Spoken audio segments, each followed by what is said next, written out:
అది 100% మనం వాస్తవంగా చూస్తూ ఉన్నాము. కావాలంటే మీడియా మిత్రులకు చూపించాలంటే కూడా మేము అక్కడికి వెళ్ళి చూపించడం జరుగుతుంది. ఈరోజు ప్రభుత్వం మారంగానే ఫైనల్గా అన్నీ రెడీ అయి ఉన్నటువంటి ఫైల్ మీద మేము సంతకం పెట్టి, ఇది మనకు ఒక ప్రైడ్, ఏదైతే తెలంగాణకు ఇటువంటి సెంటర్ మన దగ్గర ఉంటే కేంద్రంలో మనం కేంద్ర రక్షణ కోసం ఒక సెంటర్ ఇక్కడ ఉంది అంటే మనం తెలంగాణ నుంచి గర్వపడాల్సిన ఈ యొక్క ఇన్స్టిట్యూషన్ని వాళ్ళు రాకుండా మేము ఆపేస్తామని చెప్పడము నిజంగా చాలా బాధాకరము. ఈరోజు మా చేతిలోంచి ఈ యొక్క ఫైల్ మూవ్ అవ్వలేదు, మా చేతిలోంచి మేము మొదలు పెట్టలేదు, టీఆర్ఎస్ ప్రభుత్వం చేతిలోంచే జరిగింది. ఇప్పుడు ఏదైతే మురళీ పాండే ఉన్నాడో ఆయనకు కూడా హైకోర్టు నుంచి ఇక్కడ ఏ చెట్లు నరికేది లేదు, మీరేదైతే అప్లికేషన్ పెట్టారో పిటిషన్ పెట్టారో అది అవాస్తవము, అది సత్యదూరం అని చెప్పి ఆయనకు కూడా నోటీసు యొక్క కోర్టు పంపించడం జరిగింది. కాబట్టి నేను ఒక్కటే విజ్ఞప్తి చేస్తూ ఉన్నాను, ఏదైతే ఈరోజు కేవలం ఒక తెలంగాణ ప్రాంతంలో తెలంగాణ పేపర్లో ఇది వేయడం జరిగింది, ఇది చాలా బాధాకరం. ఎందుకంటే మీరే దొంగతనం చేసి దొంగ దొంగ అని అరిచినట్టుగా ఉన్నది. ఈరోజు ఇచ్చిందంతా వాళ్ళే, చేసేదంతా వాళ్ళే. కాబట్టి నేను ఒక్కటే విజ్ఞప్తి చేయదలుచుకున్నా, అయ్యా మీరు చాలా అన్యాయాలు చేశారు, చాలా మోసాలు చేశారు, ప్రజాధనాన్ని చాలా దుర్వినియోగం చేశారు, ప్రజలకు చాలా నష్టం చేశారు. మీ ప్రభుత్వ కాలంలో కేవలం మీరు మాత్రం పర్సంటేజ్ల కోసం ప్రభుత్వ ల్యాండ్లను ఇష్టానుసారంగా ఇతరులకు లీజులకు ఇచ్చి పర్సంటేజ్ల రూపంలో లక్షల కోట్ల రూపాయలు మీరు దండుకున్నారు. కానీ ప్రజలకు ఉపయోగపడేటువంటి ఒక్క పరిశ్రమలు కానీ పథకాలు కానీ మీరు తీసుకొచ్చిన పాపాన పోలేదు. ఈరోజు ఈ సెంటర్ కానీ మనకు వచ్చినట్టయితే మనం ఒక దేశ రక్షణ కోసము మన తెలంగాణ కూడా అందులో ఒక భాగం అయ్యేటువంటి అవకాశం ఉన్నది. దీన్ని కూడా ఆపే ప్రయత్నం మీరు చేస్తూ ఉన్నారు, అది చాలా బాధాకరం. ఇప్పుడు నేను చెప్పాలంటే ఈ స్టేషన్ ఏర్పాటుకు దేశంలో 2వ రాడార్ స్టేషన్గా ఇది ఎంచుకోవడం జరిగింది. 2010లో నావికాదళం ఉమ్మడి ఆంధ్రప్రదేశ్లో ప్రభుత్వంలో ఈ స్టేషన్ ఏర్పాటుకు సంప్రదింపులు జరిపింది.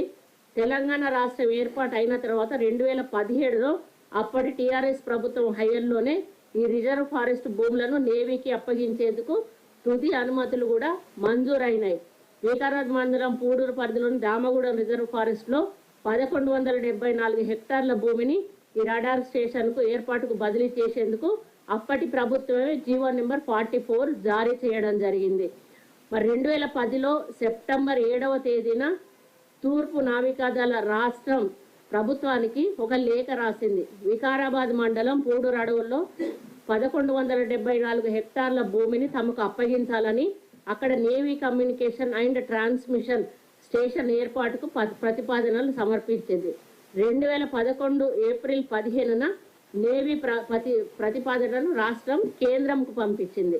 2014 జనవరి 15న కేంద్ర పర్యావరణ శాఖ భూముల బదలాయింపుకు ఆమోదం తెలిపింది. స్టేజ్ 1 అనుమతులు కూడా అప్పుడే మంజూరయ్యాయి. తెలంగాణ రాష్ట్ర ప్రభుత్వం ఏర్పాటు అయిన తర్వాత 2014 ఆగస్టు 11లో అప్పటి జిల్లా ఫారెస్ట్ ఆఫీసర్ ఆ భూముల బదలాయింపుకు సంబంధించి ఎంత చెల్లింపులు చేయాలో లెక్క చేసి డిమాండ్ నోట్ను కూడా నేవీ విభాగానికి పంపించడం జరిగింది. 2017 ఫిబ్రవరి 25న పాత డిమాండ్ నోటీసును మళ్ళీ పెరిగిన వేజెస్కు కూడా అనుగుణంగా పెంచడంతో పాటు ప్లాంటేషన్కు సంబంధించిన స్థల మార్పును సూచిస్తూ మరోసారి నేవీకి లెటర్ రాయడం జరిగింది. 2017 మార్చి 2న నేవీ విభాగం రాష్ట్ర అటవీ శాఖ పంపిన డిమాండ్ నోటీస్ ప్రకారం 133.54 కోట్లు ఖాతాలో జమ చేయడం జరిగింది. ఇది 2017లో జరిగిందంటే టీఆర్ఎస్ ప్రభుత్వం అధికారంలో ఉన్నప్పుడు జరిగింది. 2017 మే 25న అటవీ శాఖ ప్రిన్సిపల్ చీఫ్ కన్జర్వేటర్ స్టేజ్ 1కు అనుమతులకు సంబంధించిన సమగ్ర నివేదిక రాష్ట్ర ప్రభుత్వానికి అందజేయడం జరిగింది. 2017 జూలై 31న కేంద్ర ప్రభుత్వ పర్యావరణ శాఖ మరింత అదనపు సమాచారం కోరింది. కేంద్రం నుంచి మామూలుగా రిపోర్ట్స్ అడుగుతూ ఉంటారు.